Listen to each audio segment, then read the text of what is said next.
Assalamualaikum warahmatullahi wabarakatuh. Apa kabar anak-anakku semua? Tentunya sehat bukan? Ibu berharap kalian tetap sehat dan semangat dalam mengikuti pembelajaran kali ini. Sebelum pembelajaran kita mulai, alangkah baiknya kita berdoa terlebih dahulu. Pada pertemuan kali ini, kita akan mempelajari tentang membuat sulaman burji atau sulaman payet dengan kompetensi dasar menganalisa rancangan sulaman burji atau sulaman payet pada suatu produk. Dan Ibu berharap setelah kalian mempelajari materi ini, kalian dapat yang pertama, mendeskripsikan pengertian hiasan sulaman burji atau sulaman payet. Yang kedua, menganalisis ciri-ciri hiasan sulaman burji atau sulaman payet. Yang ketiga, menganalisis jenis-jenis payet yang digunakan untuk membuat sulaman burji atau sulaman payet sesuai desain. Kemudian yang keempat, menentukan alat dan bahan pembuatan sulaman burji atau sulaman payet. Yang kelima, menganalisis desain motif sulaman burji atau sulaman payet. Dan yang keenam, menganalisis langkah kerja pembuatan sulaman burji atau sulaman payet. Nah, sebelum kita masuk pada pelajaran tersebut, Ibu mau bertanya terlebih dahulu tentang materi pertemuan lalu, yaitu tentang macam-macam sulaman. Menurut kalian, apakah sulaman burji atau sulaman payet itu ada perbedaan dengan sulaman yang lainnya? Nah, untuk lebih jelasnya, mari kita lanjutkan pelajaran kali ini dengan memperhatikan penjelasan dari Ibu. Sulaman burji atau sulaman payet. Pengertian sulaman burji atau sulaman payet.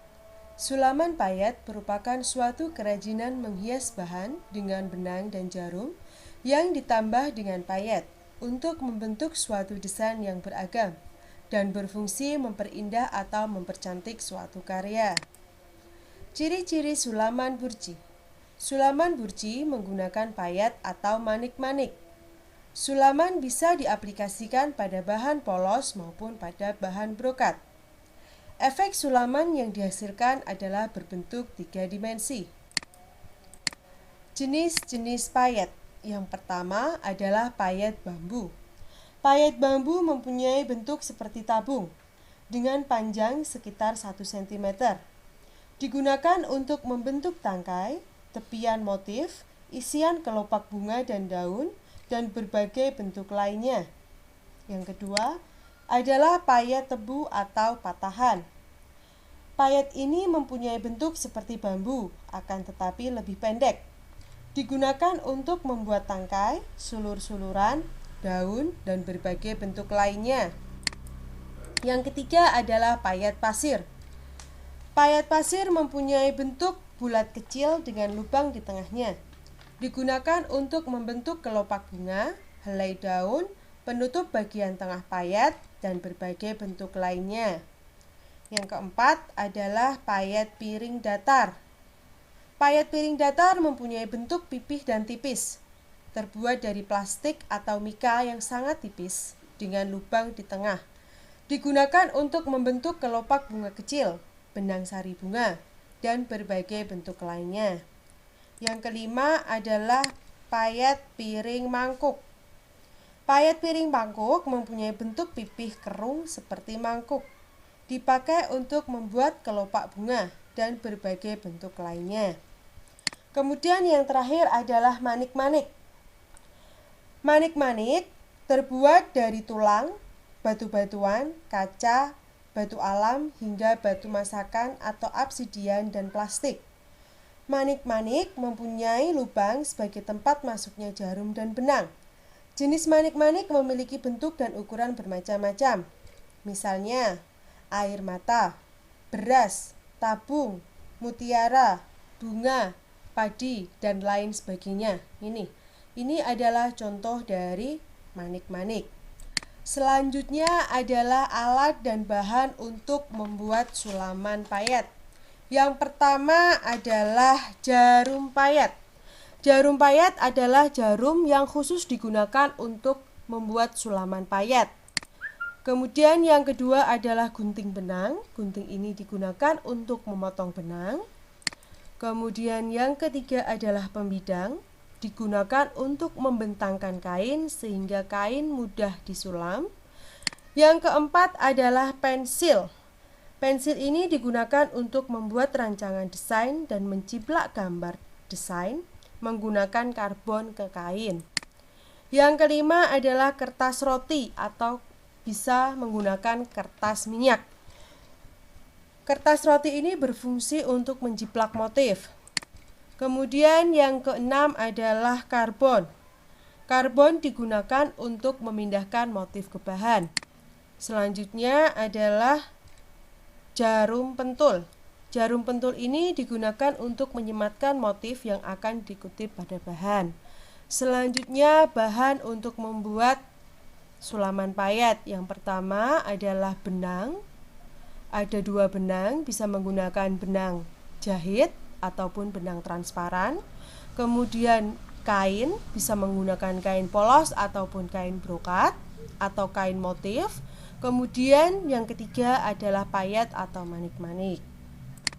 Selanjutnya adalah desain motif sulaman payet. Desain motif sulaman payet hampir sama dengan sulaman yang lainnya. Biasanya sering menggunakan motif alam seperti bentuk flora dan fauna. Nah, ini adalah beberapa contoh desain motif payet pada bahan brokat. Kemudian ini adalah contoh desain motif sulaman payet pada bahan polos. Kalian bisa melihat perbedaannya. Selanjutnya adalah langkah kerja pembuatan sulaman burji atau sulaman payet. Yang pertama adalah menyiapkan alat dan bahan. Yang kedua, memindahkan motif yang akan dipayet ke bahan. Selanjutnya, memilih payet yang akan digunakan dengan warna yang disesuaikan dengan warna pakaian. Kemudian meletakkan payet pada piring secukupnya. Kemudian memasukkan benang pada lubang jarum payet.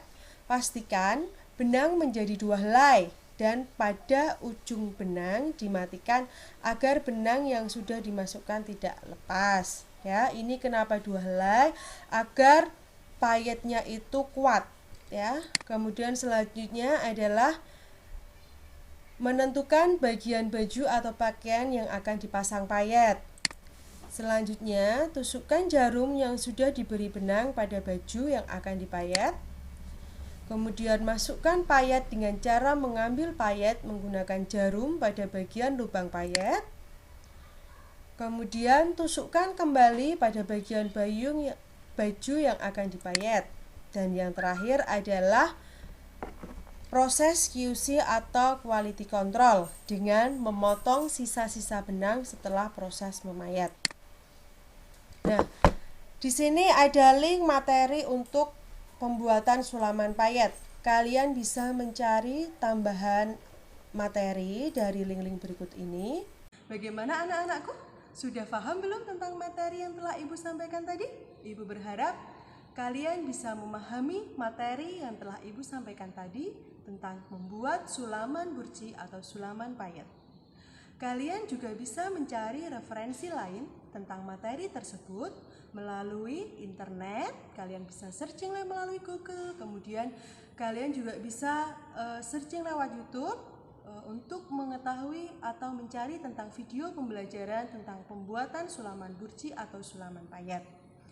Kemudian sebelum Ibu akhiri, untuk tugasnya silakan kalian mengerjakan soal-soal yang telah Ibu unggah pada aplikasi Google Form. Untuk linknya, silakan kalian klik link berikut ini. Baiklah, untuk pelajaran kali ini Ibu cukupkan sampai di sini. Misalkan ada sesuatu atau pertanyaan tentang materi tadi, silakan kalian bisa bertanya melalui WA grup kelas. Sebelum Ibu akhiri, marilah kita berdoa terlebih dahulu. Sampai jumpa di pertemuan selanjutnya. Jangan lupa jaga kesehatan dan selalu bersemangat. Assalamualaikum warahmatullahi wabarakatuh.